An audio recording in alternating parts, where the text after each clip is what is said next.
Chega aqui um despacho de uma agência de São Francisco, deu uma enquete nacional aqui, porque nas escolas, muitas escolas, a maior parte das escolas, proibiram músicas cristãs no Natal. Você não pode cantar Noite Feliz, né? Não pode cantar Holy Night, nada disso, né?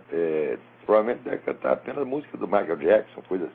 Então, fizeram uma enquete aqui. As canções cristãs de Natal deveriam ser parte da celebração de boas festas nas escolas públicas, escolas do governo? 86% disseram sim, só 14% não. Então, mas você vê, a opinião da maioria já não interessa. Tudo já é decidido por comissões secretas, né? Que foi fundada logo em Campinas, né? Primeira escola para adolescentes gays, lésbicas e aliados. Mas peraí, como é que a escola é para gays? E que também pode entrar, o hétero também pode entrar. Então, o que eu saiba, isso vai ser como qualquer escola, né? Agora, a diferença é a seguinte, é que lá as doutrinas gaysistas naturalmente farão parte do currículo, tá certo? E você vai ser, por exemplo, se você for heterossexual, até aqui eles já fazem isso. Aqui eles fazem pesquisa na escola assim, quais foram os fatores que induziram você à heterossexualidade? Você tem que explicar por que você é heterossexual. Então a heterossexualidade virou uma espécie de coisa anormal, que tem que ser explicada. Então não se estuda mais as causas da homossexualidade, se estuda as causas da heterossexualidade. Que coisa interessante, né? Agora, enquanto isso, você veja aqui a política do Sr. Obama. A cidade de Detroit, que era o centro da indústria automobilística americana, hoje tem 50% de desemprego. 50% da força de trabalho de Detroit está na rua. Olha essas políticas de estímulos aí, o que estão dando. Peraí, tem alguém na linha. Quem é? É o Horácio, do Rio de Janeiro. Horácio, tudo bem? Tudo bom? Eu gostaria de perguntar o que o senhor acha da ideia de que Barack Obama seja o anticristo. Não, o anticristo ele não é. Ele não tem envergadura para isso. O que o senhor entende pelo anticristo? Mas que ele é um office boy do anticristo, ele é. O anticristo é exatamente o que está dito na Bíblia, quer dizer, um governante mundial que será antecedido por um ou vários falsos profetas e governará com poder absoluto e realizará prodígios. Por enquanto, o único prodígio que o Barack Obama realizou é ter sido eleito presidente e ganhar o prêmio Nobel. Então, o Barack Obama não tem envergadura para isso, não, mas ele é um servidor do anticristo, servidor muito modesto. Agora, enquanto você também recebo aqui uma outra notícia, em julho de 2008, houve uma intensa perseguição aos cristãos no estado indiano de Orissa, Baía de Bengala, parte oriental da Índia.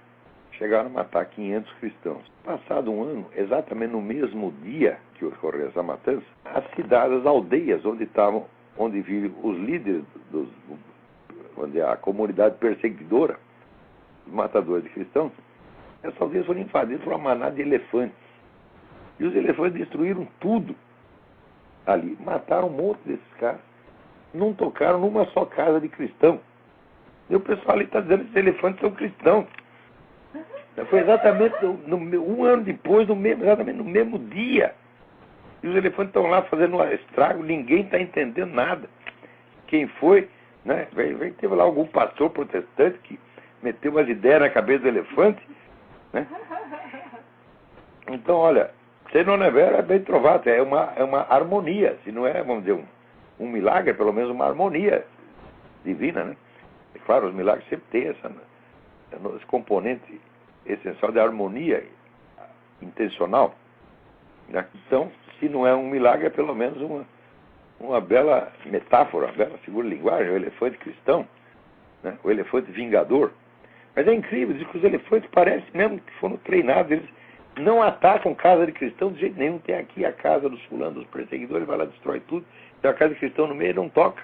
Olha, elefante é um bicho muito inteligente. Você já viu no YouTube aquele elefante que desenha um elefante com uma perfeição incrível? Olha, eu acho que esses elefantes estão sabendo o que estão fazendo. Tá? Eles andaram lendo Bíblia, entendeu? E estão com uma ideia na cabeça. Olha aqui. O Otávio Macedo me escreve o seguinte: desde que li seu texto, O Deus dos Palpiteiros, um conjunto de novas possibilidades de conhecimento se abriu para mim.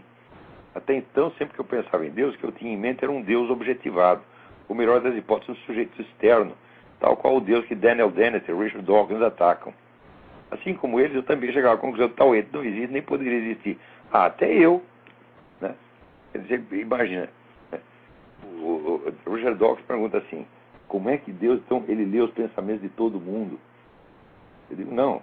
A pergunta teria que ser o contrário. Como é que nós conseguimos pensar fora do pensamento de Deus? Essa seria a pergunta.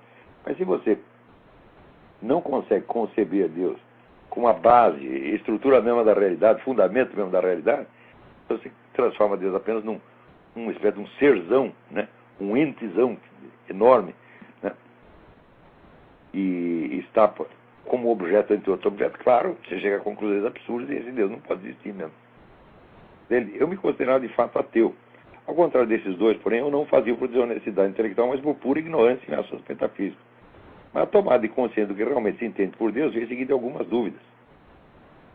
Conheço muitas pessoas que se consideram ateístas em virtude da mesma ignorância da qual eu sofria.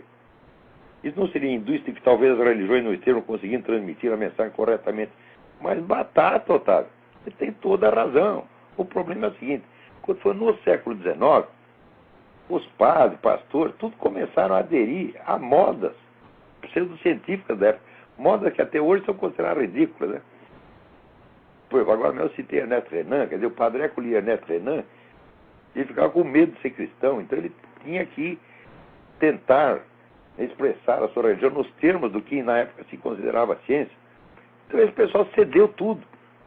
Quer dizer, foram os padres mesmo que fizeram isso, pô. Quer dizer, ora, em 1800, acho que La Salette foi em 1844. Quem está dizendo isso não sou eu, é Nossa Senhora. Na aparição de La Salette, ela falou, olha aí, essa turma da igreja, aí meu filho, de sargento para cima não é para confiar em ninguém. Você está entendendo? Então tudo vendido. Isso em 1844, você imagina agora. Né? Mas essa porcaria que fizeram nesse Concílio Vaticano II, meu Deus do céu. Venderam a igreja lá para o governo de Moscou.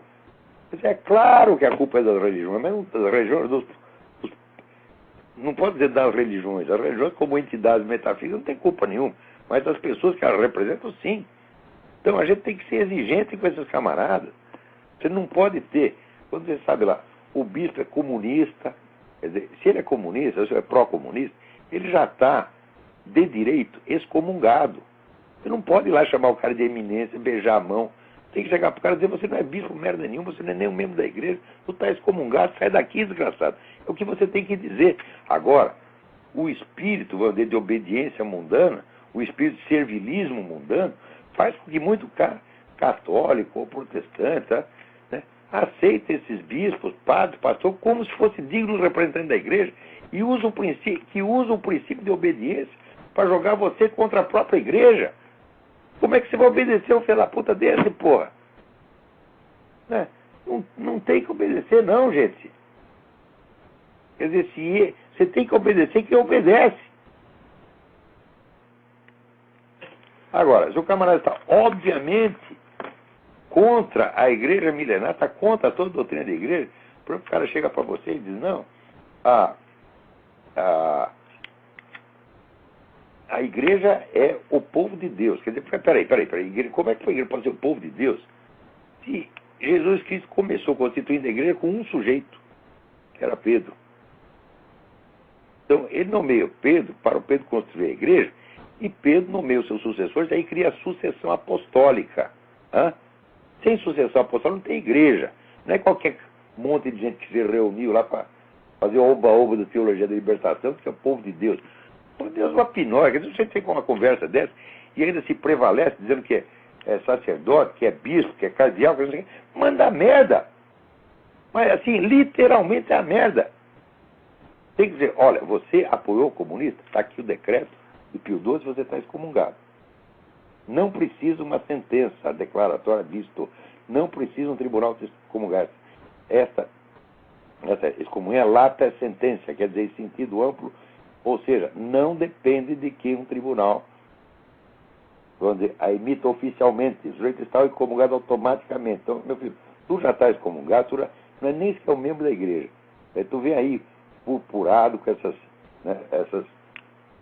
seu chapeuzinho de bispo aí e tal, mas com todo esse ar de santidade, falando aquela linguagem melíflua, bonita, tão comovente, né?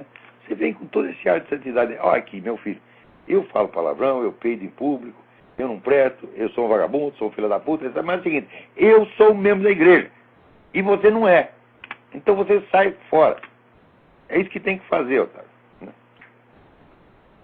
Peraí, nosso tempo acabou. Queria falar um pouco mais de besteira aqui, mas não posso. Então, até a semana que vem, muito obrigado. Feliz ano novo para todo mundo.